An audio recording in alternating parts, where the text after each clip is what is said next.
হাসপুর সলিমউদ্দিন, নাম তার ফারুকী, মুস্তফা ফারুকী।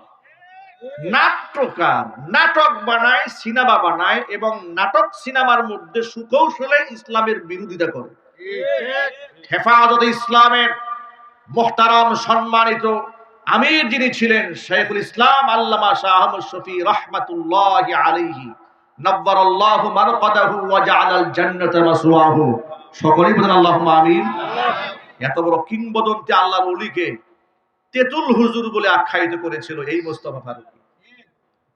হেফাজতে ইসলামের 5 মে শাপলা চত্বরে যখন স্বৈরাচারী গণহত্যা চালিয়েছিল, লক্ষ লক্ষ বুলেট ছেড়ে তাহাজ্জুদ গুজারি মাদ্রাসার ছাত্রদেরকে শহীদ করে দিয়ে শহীদদের দেহগুলাকে ডাস্টবিনে নিক্ষেপ করেছিল, নদীর মধ্যে ফেলে দিয়েছিল। ম্যানহোলের ঢাকনা ওপেন করে ভিতরে লাশগুলাকে ফেলে দিয়ে যারা গুম করে ফেলেছিল, ওই চিত্রকে স্মরণ করে সেদিন রাত 3টা বাজে এই মুস্তাফা ফারুকী ফেসবুক স্ট্যাটাসে লিখেছিল, শাপলা চত্বর জঞ্জাল মুক্ত হলো। আপনি আন্দাজ করতে পারেন যে আলেমদের প্রতি এই কুলাঙ্গারের বিদ্বেষ কত মারাত্মক। আপনি ভাবতে পারেন এদেশের ইসলাম ধ্বংস করার জন্য তার কত হাত রয়েছে। নিজের স্ত্রীকে দিয়া পরপুরুষের মনোরঞ্জন করে সিনেমা বানায়, এইরকম ব্যক্তিত্বহীন নির্লজ্জ বউকে দিয়া দেহ ব্যবসা করিয়ে পয়সা ইনকাম করে।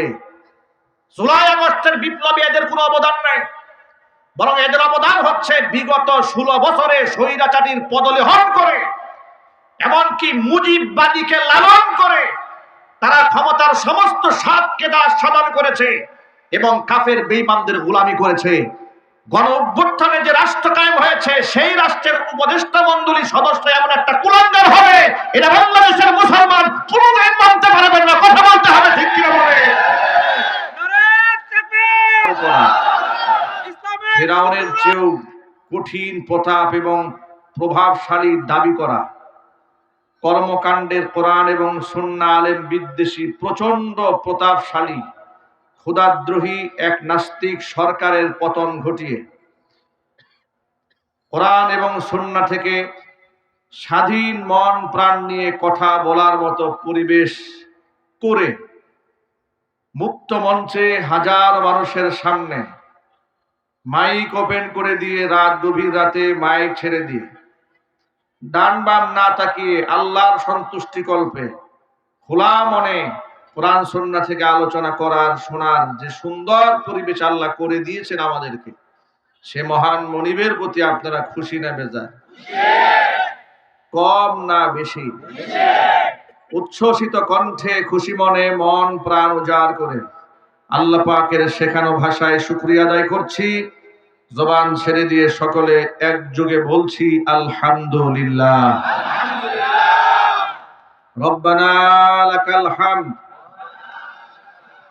হামদান কাসীরা তাইয়িবান মুবারাকান ফীহি।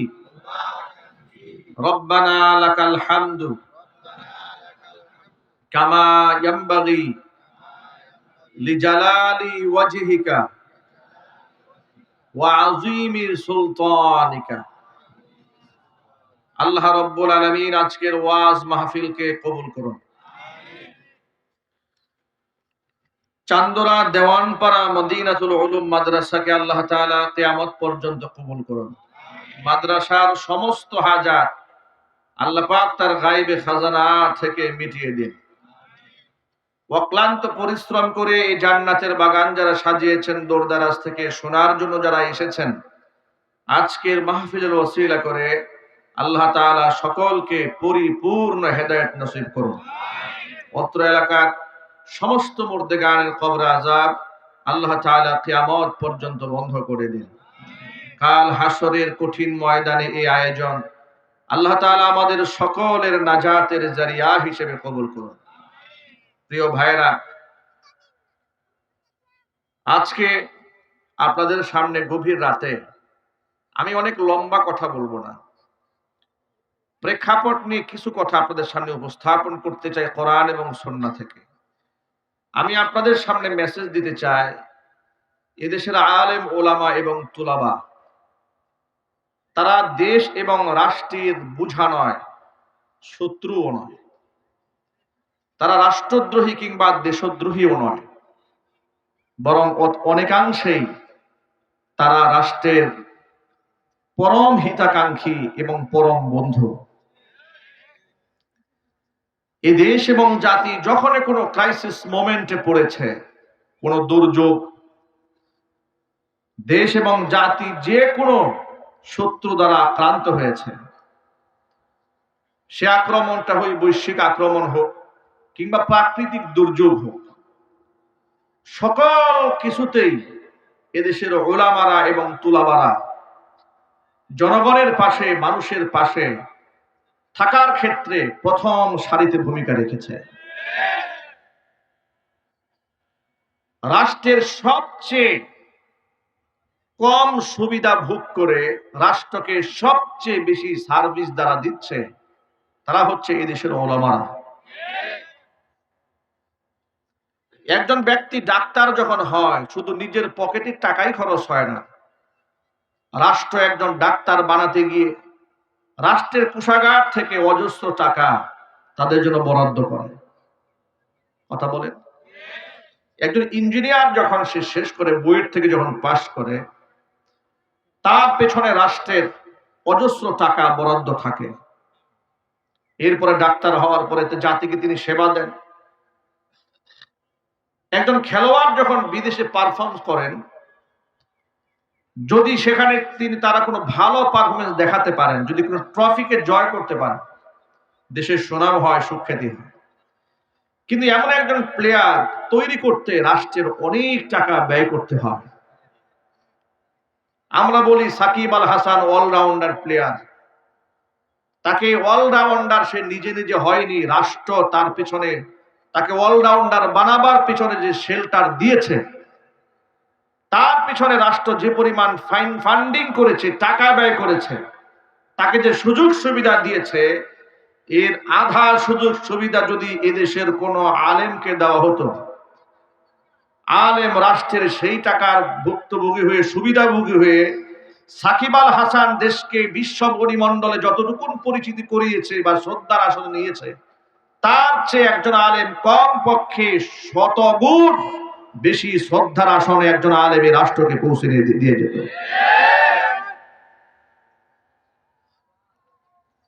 এ রাষ্ট্রে আলেমরা সব সময় বৈষম্যের শিকার হয়েছে।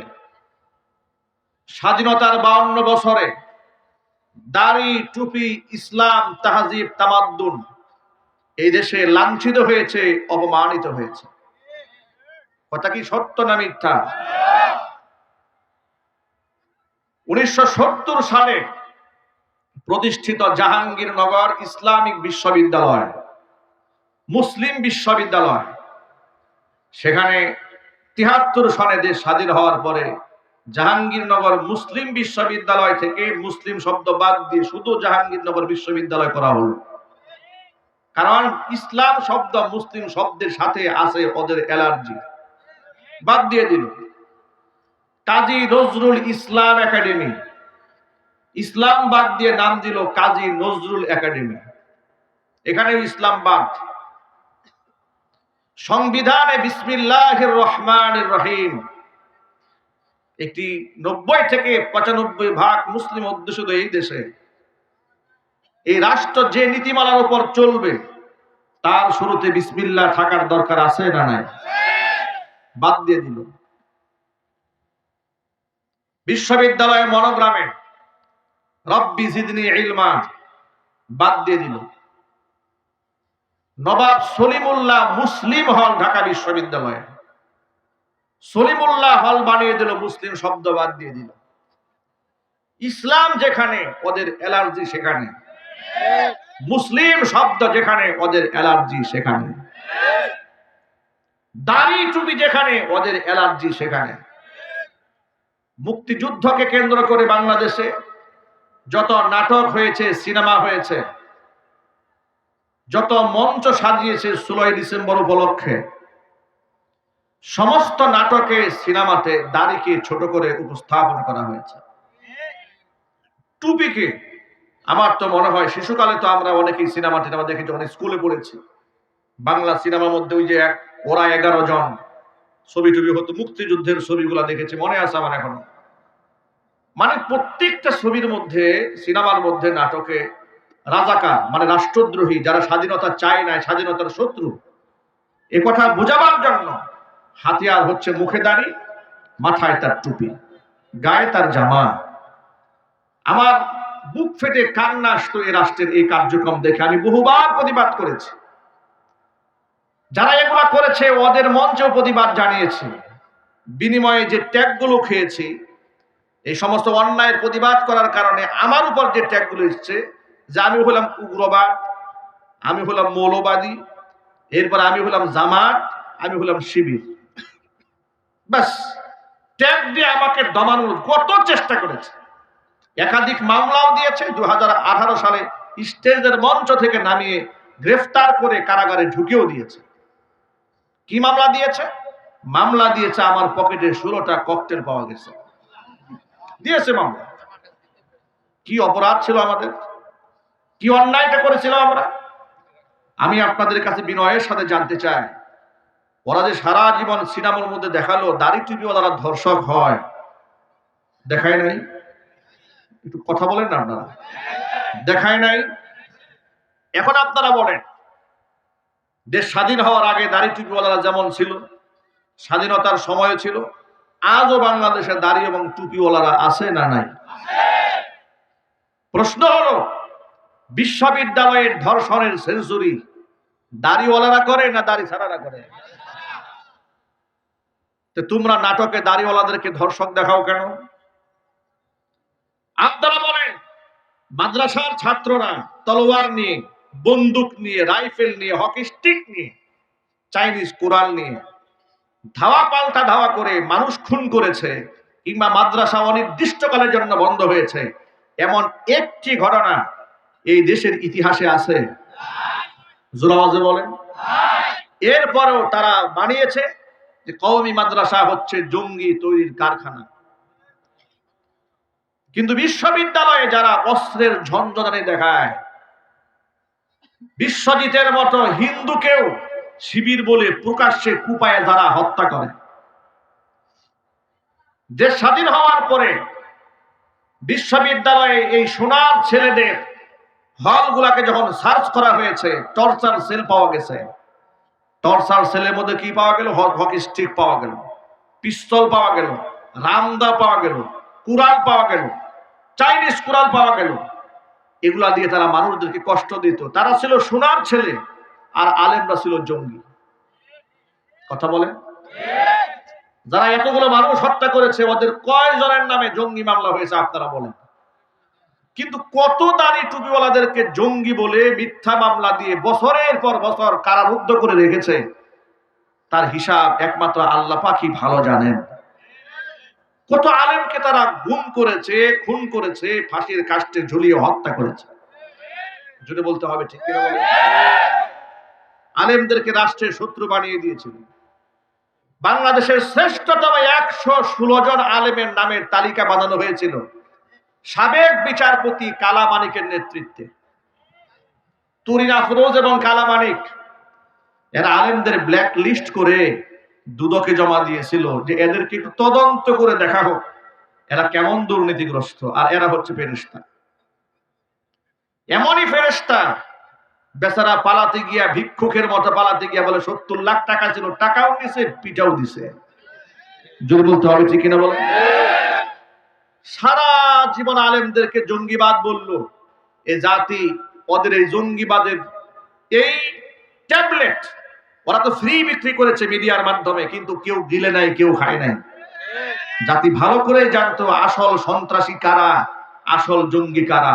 যার দরুন দেশ স্বাধীন হতে দেরি হয়েছে, স্বীকৃত জঙ্গি হিসেবে ওদের নিষিদ্ধ করতে সরকার দেরি করে নাই। ওদের দাম্ভিকতা এবং অহংকার কোন পর্যায়ে পৌঁছে গিয়েছিল, ওরা আলেমকে কোনোদিন সম্মান দেয়নি। বাংলাদেশের কোন হক্কানি আলেমদেরকে তারা 4 পয়সার মূল্যায়ন দেয়নি। পোস্টারে ওদের নামের উপরে যদি আলেমের নাম থাকতো, ওরা পোস্টার পরিবর্তন করে নতুন করে পোস্টার ছাপাতো। এই কালিয়াকোট উপজেলাতে আমার এক মাহফিলে, সেখানে আমার নাম সবার উপরে মোটা করে লিখেছে প্রধান বক্তা হিসেবে। আচ্ছা, একটি মাহফিলের প্রধান বক্তা, সেখানকার চিফ গেস্ট থাকেন, তারই আকর্ষণে লোকেরা বয়ান শুনতে আসেন, না কোনো এমপি মন্ত্রীর চেহারা দেখতে আসেন। যদি বলেন, সে যে দলেরই হোক, কোনো এমপি মন্ত্রীর চেহারা দেখতে লোকেরা মাহফিলে আসে না। কিন্তু ওরা জোর করে মাহফিলে আসবে। ওদের নাম পোস্টারে না দিলে মাহফিলের পারমিশন দেওয়া হবে না। ওরা আবার ভালো করে জানে কোন সময় লোক বেশি থাকে ওই সময় বক্তব্য দিতে হবে। প্রধান বক্তাকে পাশে বসিয়ে বক্তব্য দিতে তারা খুব মজা পেতেন। কথা বলতে হবে, ঠিক কিনা বলে?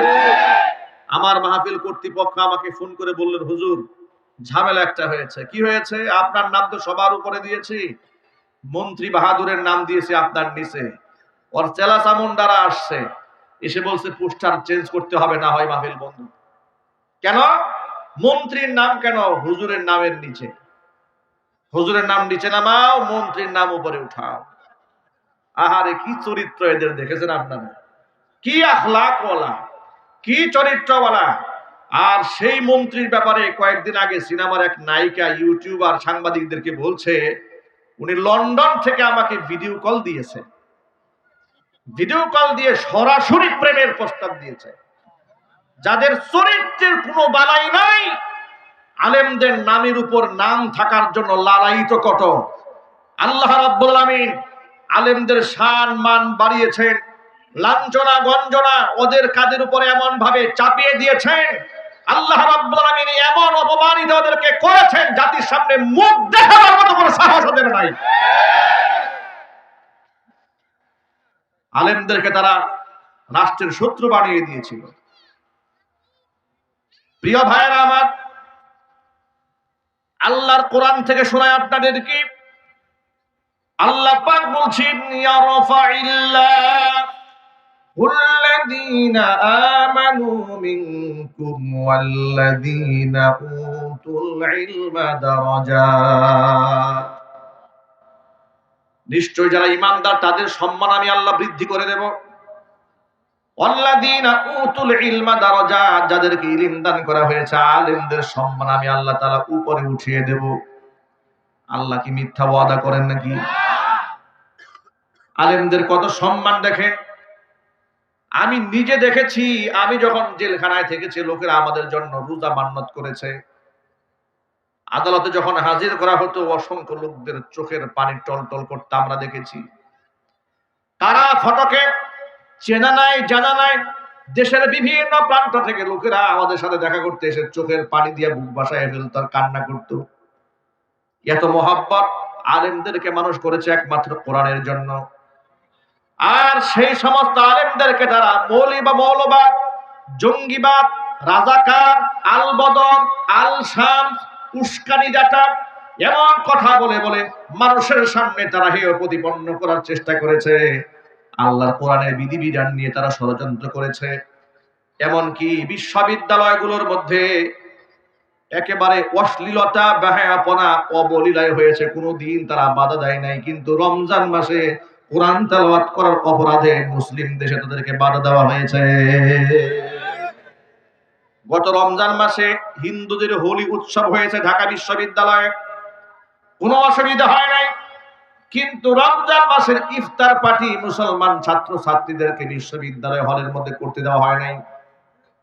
আপনারা শুনে অবাক হয়ে যাবেন, নবাব সলিমুল্লাহ মুসলিম হলে, এত বড় হল, সেখানে জামি মসজিদ আছে, মসজিদের মাইকে বিগত 16 বছর তারা আযানটা পর্যন্ত দিতে দেয় নাই। এইভাবে ইসলামকে তারা দমাতে চেয়েছে, ইসলামকে তারা শেষ করতে চেয়েছে। এই দেশে হিন্দুরা মাত্র 5% হিন্দুদেরকে 25% সুযোগ সুবিধা দিয়ে মুসলমানদের উপরে রাজত্ব করে দিয়েছে। কথা বলতে হবে, ঠিক কিনা? এইভাবে মুসলমানদেরকে ওরা কষ্ট দিয়েছে, আলেমদেরকে কষ্ট দিয়েছে। মাদ্রাসাগুলোকে জঙ্গি তৈরির কারখানা বলে মানুষের সামনে উপহাসের পাত্র বানিয়ে ছেড়ে দিয়েছিল। আলেমদের কোমরের মধ্যে রশি লাগিয়েছে, হাতের মধ্যে হ্যান্ডকাপ পরিয়েছে, পায়ের মধ্যে ডান্ডা বেরি পরিয়ে আদালতে হাজির করেছে, করে নাই? কথা বলেন না কেন আপনারা? আজকে আপনাদেরকে একটা লেটেস্ট নিউজ শোনায়। আজকে শুনলাম সাবেক আপনার পরিবহন মন্ত্রী শাহজাহান খান তিনি বলেছেন যে আমরা তো সম্মানিত মানুষ, আমাদের হাতে হ্যান্ডকাপটা যেন না পরানো হয়। এরা নাকি সম্মানিত। কি নিত? সম্মানিত না, এরা হচ্ছে ঘৃণিত। কথা বলেন। আপনারা যে কত সম্মানিত তা তো এই জাতি জানে ভালো করেই। সে বলেছে আমি এতবারের এমপি, আমাদেরকে হেনস্থা করা হচ্ছে, হাতে হ্যান্ডকাপ লাগিয়ে আমাদেরকে অসম্মান করা হচ্ছে। আশ্চর্য কথা, আপনি এমপি, আপনার হাতে হ্যান্ড গ্লাভস লাগালে, হাত করা পরালে অসম্মান হয়। আপনি যখন দেশের শীর্ষ আলেমদের পায়ে ডান্ডা বেরি পরিয়েছেন তখন শরম হয় নাই? তখন আলেমদেরকে বেইজ্জত করা হয় নাই? আমি তো মনে করি এই শাহজাহান খান থেকে শুরু করে হাসানুল হক ইনু, রাশেদ খান মেনন থেকে শুরু করে যতগুলো কুলাঙ্গা ধরা পড়েছে, আলেমদেরকে পায়ে ডান্ডা বেরিয়ে যদি এক জোড়া পরানো হয়েছে, এদেরকে 4 জোড়া ডান্ডা বেরিয়ে পরিয়ে কুকুরের মতো হাজির করা উচিত। এরা নাকি সম্মানিত ব্যক্তি। সম্মানিত ব্যক্তি হলে আপনারা তো সম্মানিত ব্যক্তিদেরকে সম্মান দিতে জানতেন। ওরা কি আলেমদেরকে জীবনে সম্মান দিয়েছে? চিল্লায় বলেন দিয়েছে? হ্যাঁ, কিছু আলেমদেরকে দিয়েছে। কিছু আলেমদেরকে দিয়েছে। কোন আলেম জানেন? যে আলেম বলেছে আপা আপনি তো জান্নাতি নারী। কথা বলেন ঠিক কিনা বলেন? যে বলেছে আপনি তো কওমি জননী, তাদেরকে কিছু সম্মান তারা দিয়েছে। সম্মান দেয় নাই, ইউজ করেছে। আপা যখন পালিয়েছে, এই সমস্ত মৌলবীরাও পালাইছে। কথা বলতে হবে ঠিক কিনা বলেন? মানুষ এত নিচে নামতে পারে? মানুষ এত পদলেহন করতে পারে? আপনি কি করে তাকে জান্নাতের সার্টিফিকেট দিলেন? এই সাহস আপনাকে দিয়েছে কে? কি করে দিয়েছে?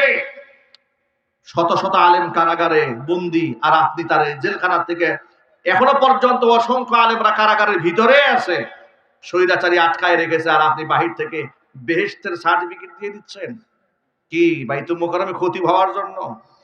যে মৌলবী শেখ হাসিনারে জান্নাতের সার্টিফিকেট দিয়েছে, ওই মৌলবী বাইতুল মোকাররমের খতিব তো দূরের কথা, গ্রামের মসজিদের খাদেম হওয়ার যোগ্যতা রাখে না। এগুলো চাটুকার দালাল। কথা বলেন। এরা জীবনেও জেল খাটে নাই, জীবনেও জরিমানা দেয় নাই।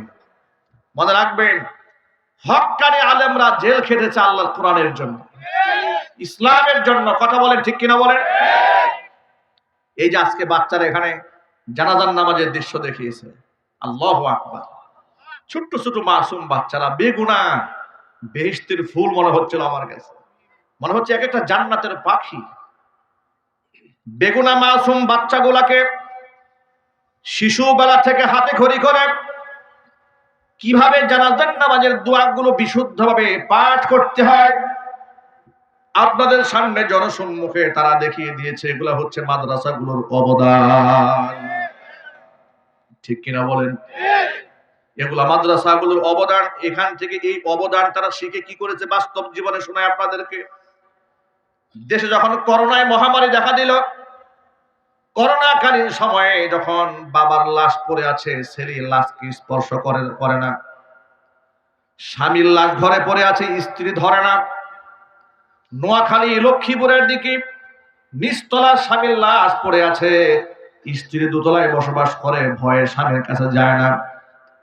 নারায়ণগঞ্জে 3 দিন পর্যন্ত উঠানে লাশ পড়ে আছে, লাশ কেউ ধরে না, লাশ কেউ স্পর্শ করে না।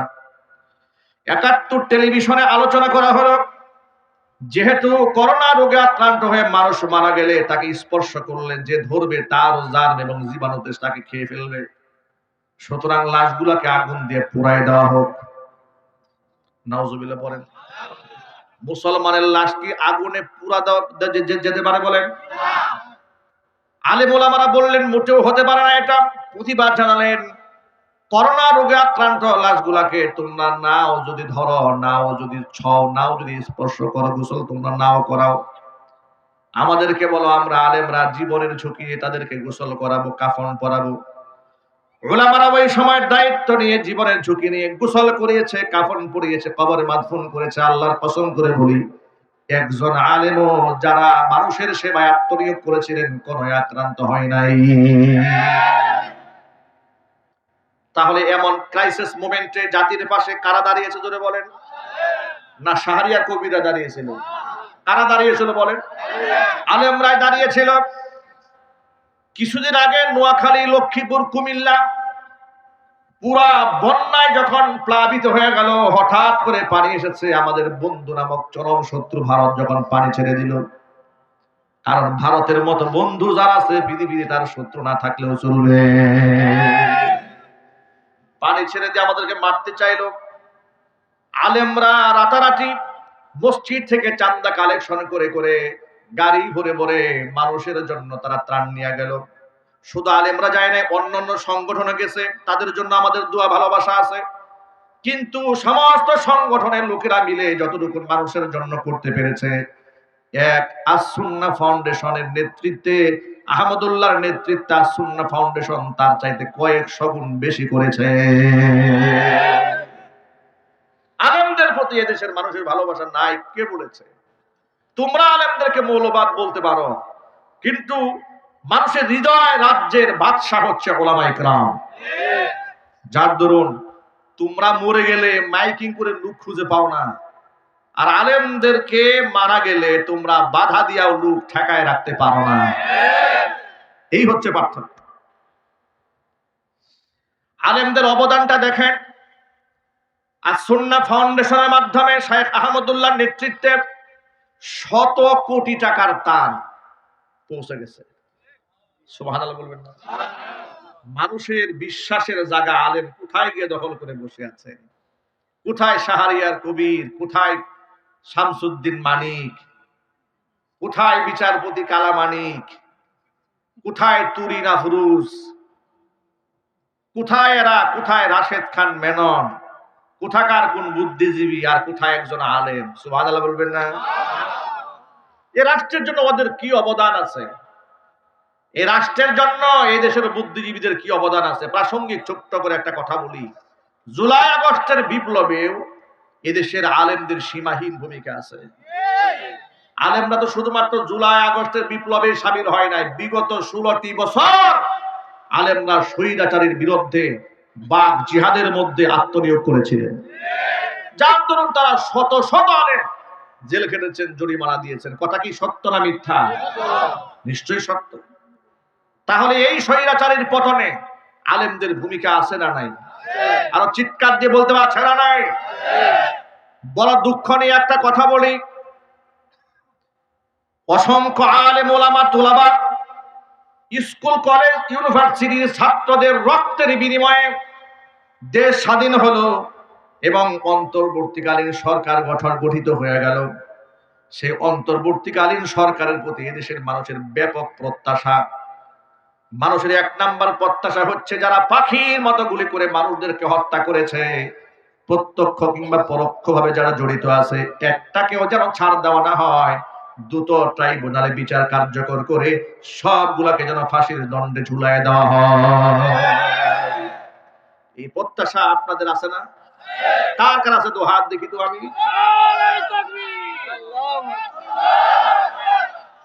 আমার যুবকেরা, দেশের মানুষের এমন প্রত্যাশা আছে, দেশের মানুষের প্রত্যাশা আছে আগস্ট বিপ্লবে যারা শহীদ হয়েছে তাদের যেন তালিকা তৈরি করা হয়।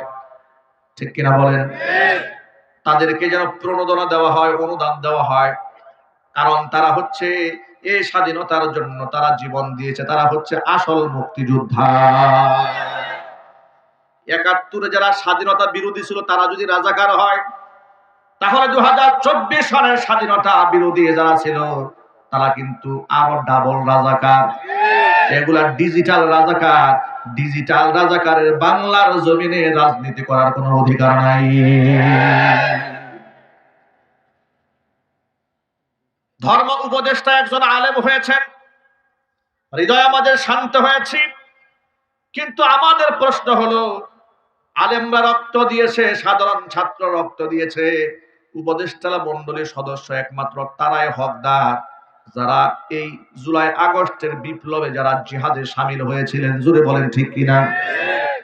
কিন্তু কোথাকার কোন সলিমউদ্দিন, নাম তার ফারুকী, মুস্তফা ফারুকী, নাট্যকার, নাটক বানায়, সিনেমা বানায় এবং নাটক সিনেমার মধ্যে সুকৌশলে ইসলামের বিরোধিতা করে।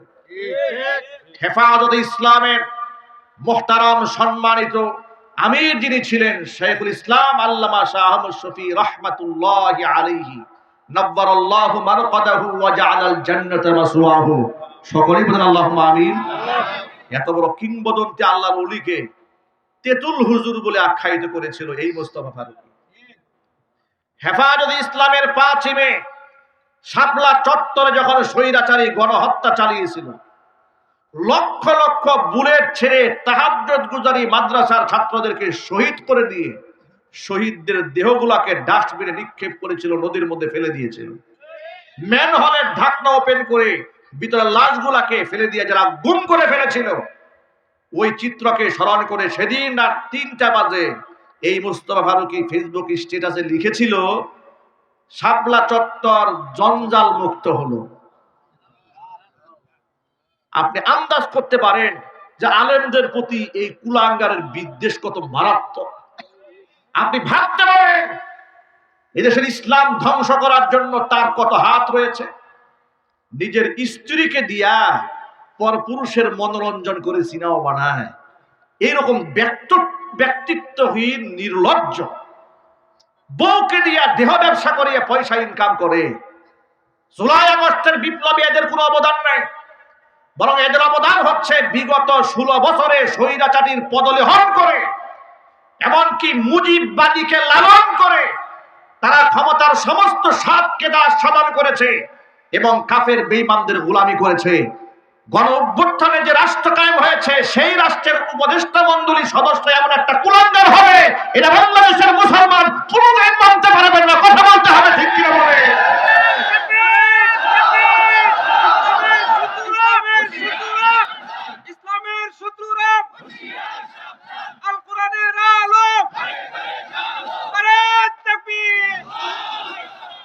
আমাদের কথা বার্তা বড় স্পষ্ট।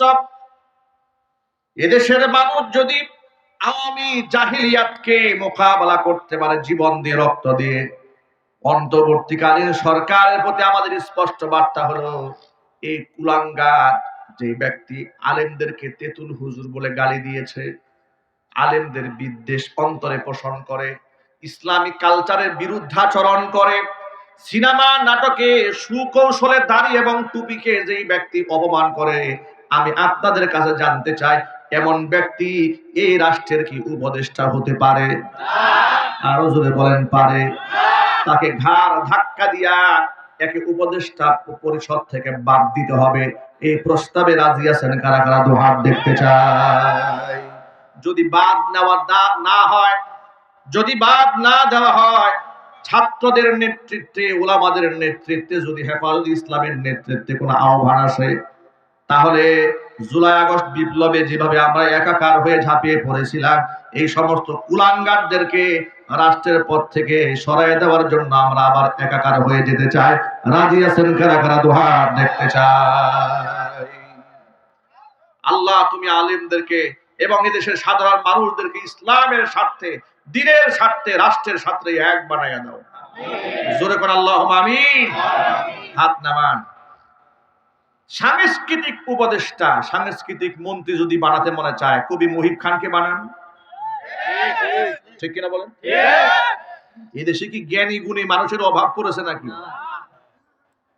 আমার প্রশ্ন হচ্ছে, মুজিব একটি জাতির রূপকার, এই সিনেমাতে অভিনয় করার কারণে নায়ক তার প্লট হারাইছে উত্তরাতে। আবার ওই একই সিনেমায় অভিনয় করেছে এই মুস্তফা ফারুকী, স্ত্রী অভিনয় করেছে। তাহলে ওই সিনেমায় অভিনয় করে একজনে প্লট হারাবেন, আরেকজনে মন্ত্রিত্ব পাবেন, ঘটনাটা কি? কথা বলেন। এরা তো মুজিববাদের গোলাম ছিল, চিল্লায় বলতে হবে, ঠিক কিনা? জুলাই আগস্টের চেতনার সাথে মুজিববাদীর গোলামি কোনোদিন এক হতে পারে না। সুতরাং তার সুকৌশলে কিন্তু ওরা দেশটার মধ্যে একটা দাঙ্গা লাগিয়ে ছাড়বে। আমরা আরো কষ্ট পেয়েছি এই মুস্তফা ফারুকীকে যখন উপদেষ্টা পরিষদের সদস্য বানানো হয়েছে, তখন চট্টগ্রামে কিছু তুলাবাড়া আন্দোলন করেছে।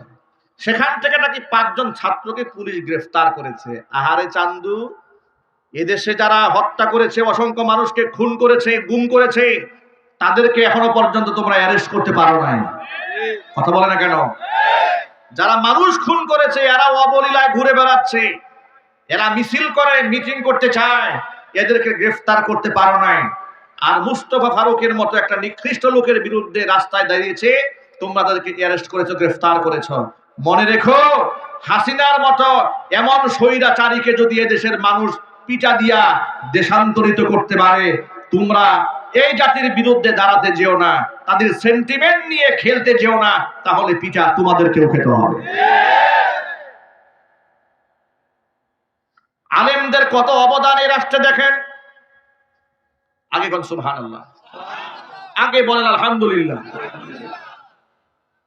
এই দেশে আলেম ওলামাদের কত অবদান। সরকারের কোন প্রকারের বেনিফিশিয়ারি তারা নন। এক একটা মাদ্রাসার ছাত্র ইন্টারন্যাশনাল হিফজুল কোরআন প্রতিযোগিতায় অংশগ্রহণ করে, অংশগ্রহণ করার পরে তারা সেই কম্পিটিশনে অংশগ্রহণ করে দুবাইয়ের মাটিতে দাঁড়িয়ে, কাতারের মাটিতে দাঁড়িয়ে, সৌদি আরবের মাটিতে দাঁড়িয়ে, তুরস্কের মাটিতে দাঁড়িয়ে, যে মক্কাতুল মুকাররমাতে আল্লাহর কোরআন নাজিল হয়েছে সেই দেশের সন্তানদের সাথে মুসাবাকা করে, কম্পিটিশন করে, গরিব মায়ের সন্তানরা কোরআন প্রতিযোগিতায় ফার্স্ট ক্লাস ফার্স্ট হয়ে যায়। রাষ্ট্রের পক্ষ থেকে ছাদ খোলা বাসে তাদেরকে সংবর্ধনা দেওয়া হয় না, কিন্তু মহিলারা হাফ প্যান্ট পরে ট্রফি একটা নিয়ে আসছে। আহারে কত খুশি, ঠিক কিনা ভাই? খুশির কোনো শেষ নাই। এদেশের মিডিয়াগুলা, বেশিরভাগ মিডিয়া এগুলা হচ্ছে ইহুদি খ্রিস্টানদের দালাল। কথা কি সত্য না অসত্য? ওরা আলেমদের অবদানকে তুলে ধরতে চায় না, এখনো চাচ্ছে না। এই জন্য মনে রাখবেন, স্বৈরাচারী বিদায় হয়েছে, কিন্তু নাতিপুতি কিন্তু আছে, ঠিক কিনা বলেন? এমন যেন না হয় ওই খরগোশ আর কচ্ছপের গল্প ছোটবেলায় পড়েছি, বিজয় তো হয়েই গেছে, আমি তো যাবই সামনে, টেনশন নাই, একটু ঘুমায় নেই। ভাই, ঘুমানোর সুযোগ নাই। ঘুমানোর কি সুযোগ আছে? ঘুমানোর সুযোগ নাই। ওই যে চট করে আসার চিন্তা করতেছে। কথা বলে না কেন? আপনাদের প্রস্তুত থাকার দরকার আছে না নাই? আপনারা কি প্রস্তুত আছেন? তো আমরা বলি, আপা আপনার চট করে আসার কোনো দরকার নাই। আমরা আপনাকে স্যালিউট দিয়ে একেবারে সুস্বাগত জানিয়ে বরণ করার জন্য 18 কোটি মানুষ প্রস্তুত হয়ে বসে আছে। কবে আসবেন খালি বলেন, একেবারে সুদাই এয়ারপোর্টে চলে যায়। আপনাকে একটু বরণ করে নিয়ে এসে ট্রাইব্যুনালে দাঁড় করাই দিয়ে ঝুলাই দিই। এদেশের মানুষের বহুত স্বপ্ন আপনার ঝুলাবার দৃশ্যটা দেখবে তারা। এটা মানুষের জীবনের বহুত স্বপ্ন। 5 মে রাতের বেলায় গণহত্যা চালিয়েছিলেন আপনি, আবার সংসদে দাঁড়িয়ে বলেছিলেন হেফাজত ইসলামের লোকেরা গায়ে রং মেখে নাটক করেছে। আপনি এই উপহার শহীদদের রক্তের সাথে করেছেন, করা হয় নাই? জোরে বলেন। তার বিচার হবে ইনশাআল্লাহ। এই যে কত আলেম ওলামা, এই যে আপনাদের কালিয়াকৈর উপজেলা ইমাম পরিষদের সভাপতি, আলেম ওলামা পরিষদের সভাপতি, তার বিরুদ্ধে মামলা হয় নাই? জেল খাটে নাই উনি? ভাই সহ জেল খাটছে। মধুপুরের পীর সাহেব বৃদ্ধ সিংহ, আল্লাহু আকবার বলেন, 4টা ছেলে, 4টাকে গ্রেফতার করে ফেলেছে। বয়স্ক মানুষ গুলি করে তার শরীরটাকে ঝাঁঝরা করে দিয়েছে। গতকালকে তার মেয়ের জামাতার সাথে আমার দেখা হয়েছিল, একটা মাত্র মেয়ের জামাই। সে বলে, হুজুর কি বলবো দুঃখের কথা, আমি তার মেয়ের জামাই হয়েছি, এই অপরাধ আমার। আমাকে ধরার জন্য ঘুরে, আমার বউ প্রেগনেন্ট ছিল, মধুপুরী পিসাব হুজুরের মেয়ে, সন্তান সম্ভবা একজন নারী, একটা মা, সেই মাকে টেনে হিসড়ে পুলিশের গাড়িতে উঠাইছে। আপনার কল্পনা করতে পারেন আলেমদেরকে তারা কত কষ্ট দিয়েছে।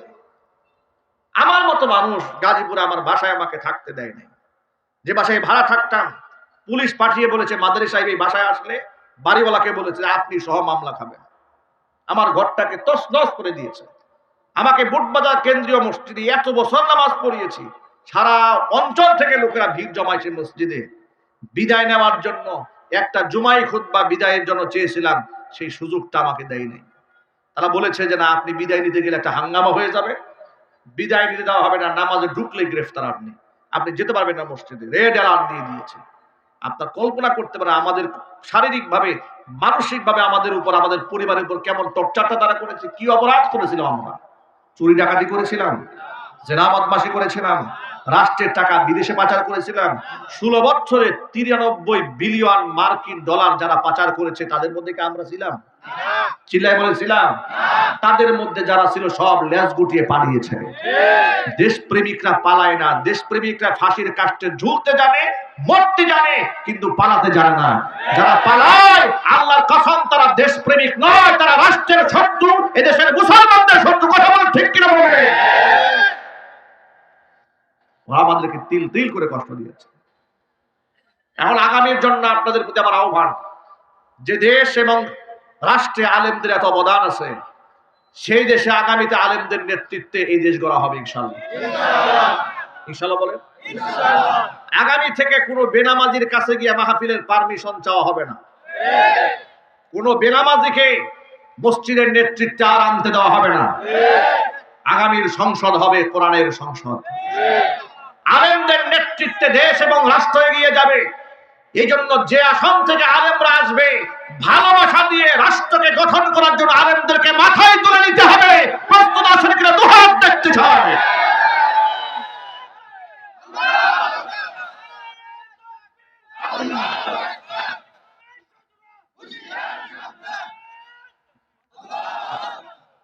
আল্লাহর পথে যারা থাকে তাদের কোনো ভয় নাই, কারণ তাদের কিসের ভয় থাকে? সর্বোচ্চ ভয় তো দেখাবে মৃত্যুর ভয়। তারা তো রবের কাছে শাহাদাত তামান্না করে।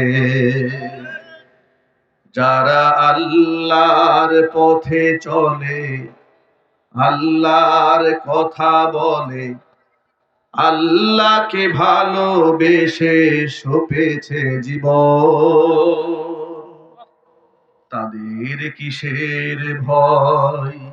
কে করে পরাজয়? শহীদি তামান্নাতে নাচে তার মন। হাসনা হেনার ঘ্রাণে ভুলে না হৃদয় তার, কালিমার মিশক মাখা হৃদয় রয়েছে যার। হাসনা হেনার ঘ্রাণে ভুলে না হৃদয় তার, কালিমার মিশক মাখা হৃদয় রয়েছে যার। সব পিছু টান ভুলে জিহাদের পথে চলে, সব পিছু টান ভুলে জিহাদের পথে চলে, সে তো তার ঈমান বলে।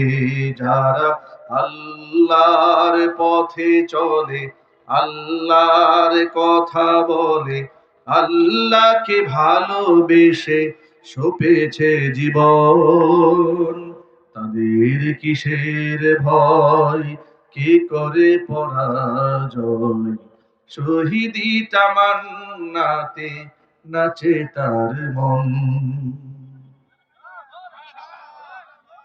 লালসার কাছে কভু হয় না সে পরাজয়, জীবন বিলিয়ে সে তো জান্নাত করে কয়। লালসার কাছে কভু হয় না সে পরাজয়, জীবন বিলিয়ে সে তো জান্নাত করে কয়।